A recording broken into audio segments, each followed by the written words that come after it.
Everybody praises hydrofoils for their incredibly smooth glide across flat water. But there is a massive flaw that rarely gets talked about. Hit rough seas and they become an absolute nightmare.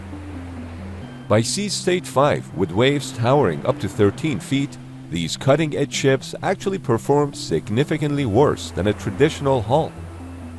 When flying over deep troughs, the underwater foils can accidentally breach the surface, instantly killing their lift and dropping the massive vessel like a plunging elevator.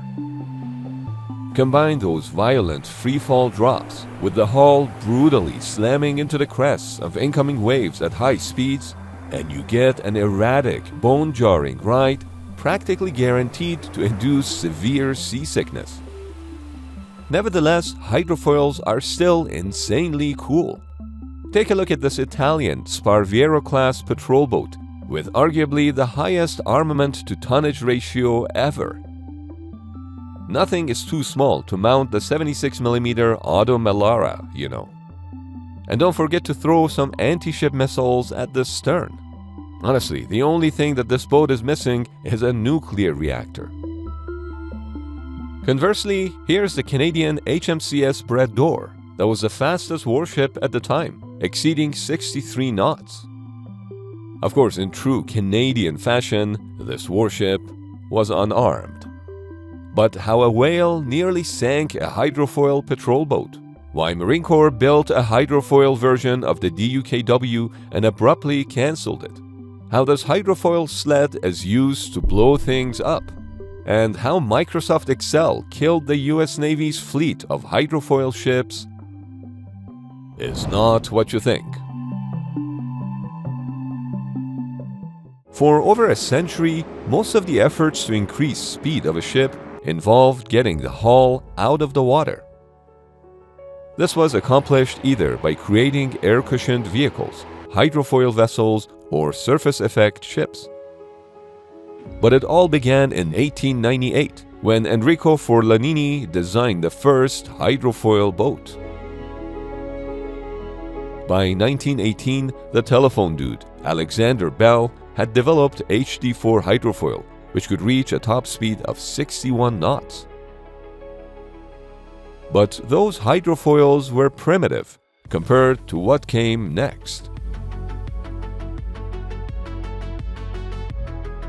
You see, there are two different ways to make a ship fly, either by using surface-piercing wings or fully submerged hydrofoils. Alexander's Bell HD4 hydrofoil was the surface-piercing kind.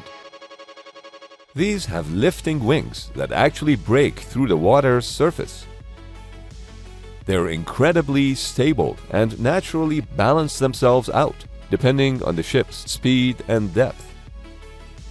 Because of this awesome self-righting feature, they are the go-to choice for most commercial hydrofoil ships and ferries. Then there is the fully submerged foil. Just like it sounds, these lifting wings stay entirely underwater. This design results in a much smoother ride and way more flexibility when the ocean gets rough. But because the wings don't naturally adjust to the water's surface on their own, the ship has to rely on a high-tech automatic control system to maintain the perfect flying height. That technology was only developed in the 1960s. But you could also mix both foil systems together. Enter the LVHX-2, the Landing Vehicle Hydrofoil Experimental. The US Marines were completely fed up with the sluggish 5-knot crawl of their conventional DUKW amphibious vehicles, famously known as ducks. They needed something much faster, so they built a mutant. This heavily modified duck used surface-piercing foils up front and a fully submerged foil in the rear. It could drive straight off the beach into the water, unfold its hydrofoil wings, and hit the gas. As it accelerated, the entire hull lifted above the surface, carrying a massive 5-ton cargo at a blazing 35 knots, easily slicing through 5-foot waves. It sounds like the ultimate amphibious assault vehicle, right? Well, there was a catch. The crazy mechanical complexity of those retracting wings, combined with the massive fuel appetite of its gas turbine engine, made it an absolute nightmare to operate. Ultimately, the extra speed just wasn't worth the logistical headache, and the project was scrapped in the mid-1960s. But is there a perfect hydrofoil design? That question is not something to lose sleep over, thanks to our sponsor, Manta Sleep. You see, sleep is one of those things people don't appreciate, and for me, light was a big problem, until I got my first Manta Sleep mask a couple of years ago. But then I recently upgraded to the Manta Pro, which is engineered for sight sleepers. It has C-shaped eye cups that don't put any pressure on your eyelids or lashes, with a breathable design and 100% blackout, so no matter how bright your room gets, you're covered. The angled strap is also nice because it doesn't feel like it's fighting your pillow. Manta Sleep offers a variety of different options, like the Manta Silk, which has a luxury feel to it. Super soft mulberry silk, gentle on skin and hair, cool to the touch, and still gives you that blackout effect. It's beauty sleep with blackout technology. So why not give yourself or a loved one the gift of quality sleep? Go to mantasleep.com and use the code NWIT at checkout to get 10% off your order. Arguably, the ultimate type of hydrofoils are fully submerged, as they provide not only maximum top speed, but also the magic carpet type stable ride. But how exactly do they work? Hydrofoils are basically airplanes built to fly through the water. As the ship speeds up, water flowing over its underwater wings, called foils, generates lift, raising the entire hull above the surface to eliminate hydrodynamic drag. Because flying a heavy ship requires serious aerospace dynamics, advanced fully submerged hydrofoils rely on intricate computers fed by height sensors, accelerometers, and gyroscopes. This computer constantly adjusts the underwater wings, either by tilting the entire foil or adjusting the trailing edge flaps to keep the ship perfectly level, even in rough, choppy waters. While the exact placement of foils varies, all designs require at least 3 foil points to achieve stability. When entering shallow harbors, the crew retracts these wings to reduce the ship's draft and drag. Pushing a multi-ton ship out of the water requires massive power. Military hydrofoils like the Pegasus class bypassed heavy, unreliable propeller gearboxes in favor of high-performance water jets. To actually fly, they fired up massive gas turbines to achieve a speed of 48 knots. Then, when it was time to slow things down for standard hull-borne cruising up to 12 knots, they simply swapped over to standard diesel engines. On the inside, the experience was pure aviation. The crew used aviation terminology like takeoff and land. And because flying over ocean waves created intense forces and vibrations, the tiny crew of 21 had to physically strap into their stations using aircraft-style seatbelts.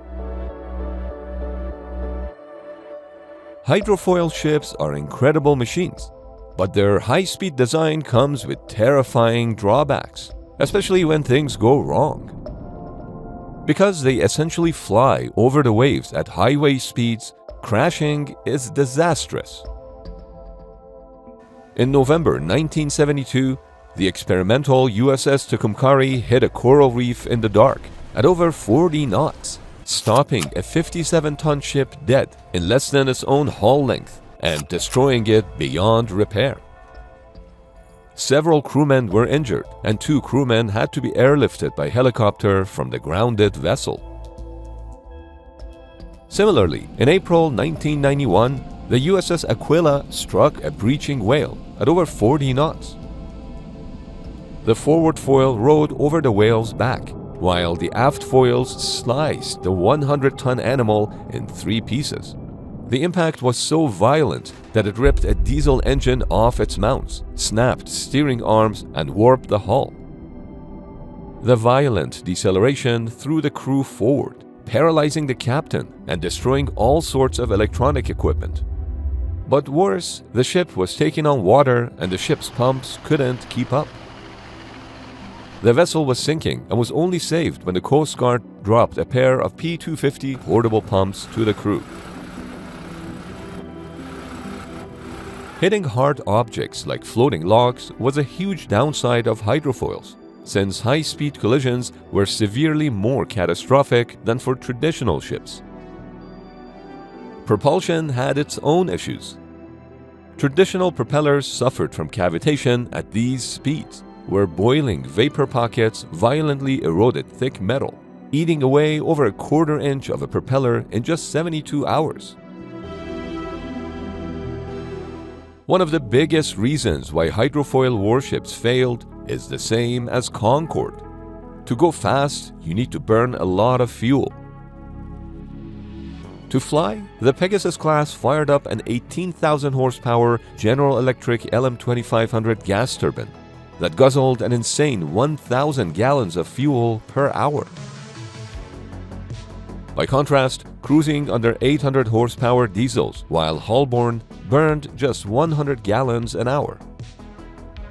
This extreme fuel drain severely limited their range, forcing the ships to constantly refuel at sea. However, the advantages of these vessels are undeniable. By flying above the surface, hydrofoils are far less prone to underwater bomb damage. Besides their high speed, they also boast unmatched agility. Unlike traditional ships that lean outward during sharp turns due to centrifugal force, hydrofoils use computer controls to bank into turns, just like an airplane or motorcycle. Veterans recall watching them literally run circles around massive cruisers, while leaning at terrifying 45-degree angles, creating a ride so intense that any unsecured gear would instantly go flying across the room. When flying above the water, hydrofoils are practically impervious to traditional naval mines because the ship has different acoustic, pressure, and magnetic signatures. As a result, hydrofoil boats were frequently used to sweep large water areas for mines before other ships moved in. Speaking of mines, a different kind of hydrofoil was built specifically to blow them up. Meet the Mark 105 hydrofoil magnetic minesweeping sled. It would typically be deployed from the well deck of an amphibious assault ship. But what happens next is truly insane. An MH-53E Sea Dragon helicopter would take off from the same ship with a giant tow line that would be attached to the hydrofoil sled. Once the tow line is connected, the hydrofoil is engaged and the sled travels up to 30 knots while pumping direct current through electrodes into the water that would trigger magnetic mines. Of course, hydrofoils were not the only attempt at making a ship fly. While hydrofoils relied on vulnerable submerged wings, a vital concept sought to detach the ship from the water entirely, using a cushion of pressurized air. The Ekranoplan pushed this idea to its absolute limit. Operating as a low-flying aircraft, these massive machines reached blistering speeds of nearly 300 knots. Yet, they shared the hydrofoil's fatal flaw. They were at the mercy of their environment. Crippled by rough ocean swells and requiring miles of perfectly calm water just to make a turn, the Ekranoplan was doomed to the same fate. Today, you won't find a single one in military service anywhere in the world. Another alternative is air-cushioned vehicle, commonly known as the Hovercraft. Like hydrofoils, these machines consume an insane amount of fuel, and yet they remain in active military service today because they offer a unique tactical edge, true amphibious capability. While hydrofoils were severely restricted by the deep draft of their underwater appendages, Hovercraft can seamlessly ferry heavy armor from the ocean directly onto dry beaches. This crucial necessity easily justifies their loud operations, limited range, and tremendous operating costs. And finally, there is the Surface Effect Ship, or SES. By combining a rigid catamaran hull with flexible air skirts, it can achieve the speed of a hydrofoil without the fatal flaws. Take the Norwegian Skjold-class corvette. In calm seas, this warship easily blasts past 60 knots. But speed isn't its most impressive trick. Endurance is. While pure hovercraft like the Zuber and Elkak are so incredibly fuel-hungry that their range is limited to a measly 300 and 200 nautical miles, the Skjold is different. It traps its air cushion so efficiently between its solid sidewalls that it unlocks a massive 800 nautical mile range, putting it right on par with the 750 nautical mile range of most traditional hydrofoils. Throughout the Cold War, the US Navy tested multiple hydrofoils, but only one ever made it to production, and its original name almost became a big running joke. Initially, NATO planned a fleet of 30 high-speed vessels, but budget cuts slashed that to a squadron of just 6 patrol hydrofoil missile ships. The lead ship was originally christened the USS Delphinus. But sailors being sailors, they quickly realized it sounded a bit too much like doll penis. Deemed highly inappropriate for a warship, the Navy rapidly renamed it the USS Pegasus. Despite weighing just 250 tons, the Pegasus class was armed to the teeth, arguably packing a heavier punch than a modern littoral combat ship. Featuring a 76mm rapid-fire gun and 8 Harpoon anti-ship missiles, they could accurately fire both while flying foil-borne over choppy waves. While originally designed for active war zone, the entire 6-ship squadron ended up in Key West, Florida, where they found their true calling: the 1980s war on drugs. Their speed made them the perfect hunters for cartel go-fast boats. Despite making up barely 3% of the Navy's surface fleet, they accounted for 30% of all Navy-assisted drug seizures over a decade. They were so successful, they seized $1.1 billion in illicit cargo, paying for their own operating costs 5 times over. And when cartel boats refused to stop, the crew used a legendary tactic. The hydrofoil would sprint ahead at almost 50 knots, cut its engines, and drop off its foils.